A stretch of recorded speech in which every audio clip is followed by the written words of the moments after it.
Hello दोस्तों, आप देख रहे हैं ए टू जेड चैनल। और आज मैं आपके लिए लेकर आया हूँ रावण की एक अनसुनी कथा।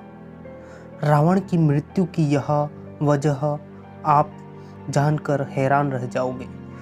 बहुत लोगों को यह पता होगा कि सिर्फ सीता के अपहरण के कारण ही राम के हाथों रावण की मृत्यु हुई थी, लेकिन इसके पीछे पौराणिक कारण कुछ और भी है। आइए जानते हैं। यह उस समय की बात है जब भगवान शिव से वरदान और शक्तिशाली खड्ग पाने के बाद अहंकारी रावण और भी अधिक अहंकार से भर गया था। वह पृथ्वी से भ्रमण करता हुआ हिमालय के घने जंगलों में जा पहुंचा। वहां उसने एक रूपवती कन्या को तपस्या में लीन देखा। कन्या के रूप रंग के आगे रावण का राक्षसी रूप जाग उठा और उसने उस कन्या की तपस्या भंग करते हुए उसका परिचय जानना चाहा। काम वासना से भरे रावण के अंचभित करने वाले प्रश्नों को सुनकर उस कन्या ने अपना परिचय देते हुए रावण से कहा कि हे राक्षस राजा, मेरा नाम देववती है। मैं परम तेजस्वी महर्षि शूशध्वज की पुत्री हूँ।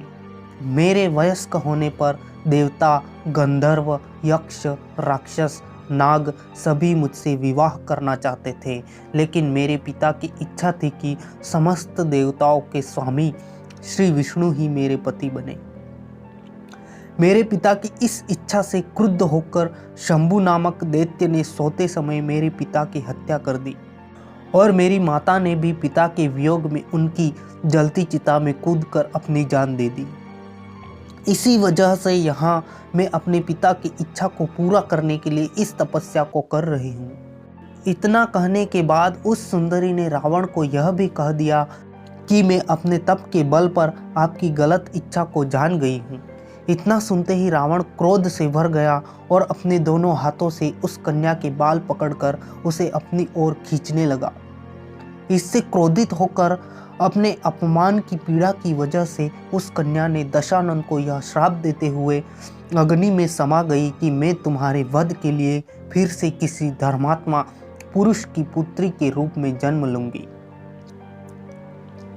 महान ग्रंथों में शामिल दुर्लभ रावण संहिता में उल्लेख मिलता है कि दूसरे जन्म में वह तपस्वी कन्या एक सुंदर कमल से उत्पन्न हुई और जिसकी संपूर्ण काया कमल के समान थी। इस जन्म में भी रावण ने फिर से उस कन्या को अपने बल के दम पर प्राप्त करना चाहा और उस कन्या को लेकर वह अपने महल में जा पहुंचा, जहां ज्योतिषियों ने उस कन्या को देखकर रावण को यह कह दिया कि यह कन्या इस महल में रही तो अवश्य ही आपकी मौत का कारण बनेगी। यह सुनकर रावण ने उसे समुद्र में फेंकवा दिया। तब वह कन्या पृथ्वी पर पहुंचकर राजा जनक के हल जोते जाने पर उनकी पुत्री बनकर फिर से प्रकट हुई।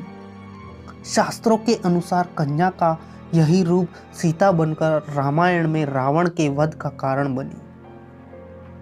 तो यह थी दोस्तों रावण के मृत्यु के पीछे छुपी एक अनसुनी कहानी। तो दोस्तों, अगर आपको यह कहानी अच्छी लगी हो और वीडियो पसंद आया हो तो शेयर कीजिए, लाइक कीजिए और चैनल को सब्सक्राइब भी कर लीजिए ताकि मेरे ऐसे ही नए से नए वीडियो आप तक सबसे पहुंच जाए।